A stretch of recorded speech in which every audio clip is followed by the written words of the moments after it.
So when it comes to the recording process for Ride the Lightning, from what I understand, you recorded Lars's drum parts in a warehouse? Yeah, also on Master of Puppets, yeah. Was there any particular reason why you chose the warehouse to record his drum parts? To get a really good drum ambience, to get the sound to be as loud as possible.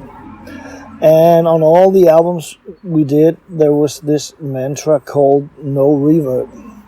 So instead of using reverb, I just recorded the sounds of the rooms we recorded in.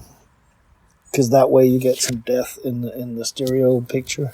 So we used a lot of room mics and stuff. That's why I put him in that room. It was a bit of a challenge because I think it was cold winter and we had to heat the room. It was like freezing outside. So we had these gas heated that kind of heated the room, which meant that we had to get a guy in and tune the drums all the time. But, it turned out good. So there you go.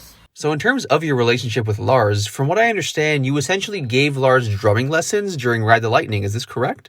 Yeah, that's actually true. That comes from Lars being from a jazz background. Because I think, I can't be sure about this, but I'm pretty sure that Lars's focus with Metallica was on doing all these great fills. So I think the way Lars saw the songs was, I have this fill that goes, then it's, and then this fill comes in. And I think he never gave it much thought that, what happens between the fills, you have to be fucking steady and there have to be an equal length between the kick and the snare and all this stuff. So yeah, me and Jake, his real name is also Flemming, but his drum roadie at the time, who was a drummer for a Danish band called Maltese Falcon, I think. We kind of, told him, then you go boom, boom, took his leg, and when you do this, and then you do this with the snare, and they have to be, and I don't think he ever thought about that. He just thought about putting energy into the song. So basically he played like a jazz drummer. You listen to what everybody else is doing, you do something that fits in, fine. Next song. That's funny. And so how did he develop as a drummer from Ride the Lightning to Injustice?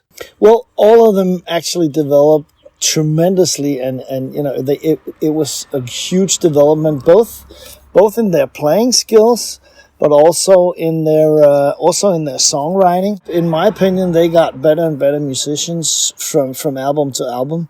But with Metallica, we've always set the bar really high. Actually, they've always aimed to do stuff they couldn't do.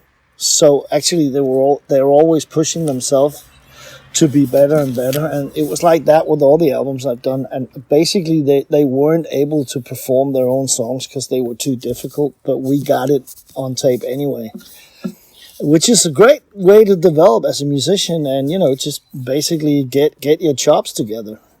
So yeah, I mean they've developed tons during that, and even also with the songwriting, I mean, in my opinion, they've gotten better and better at songwriting as well throughout their whole life. So, yeah, they developed a lot.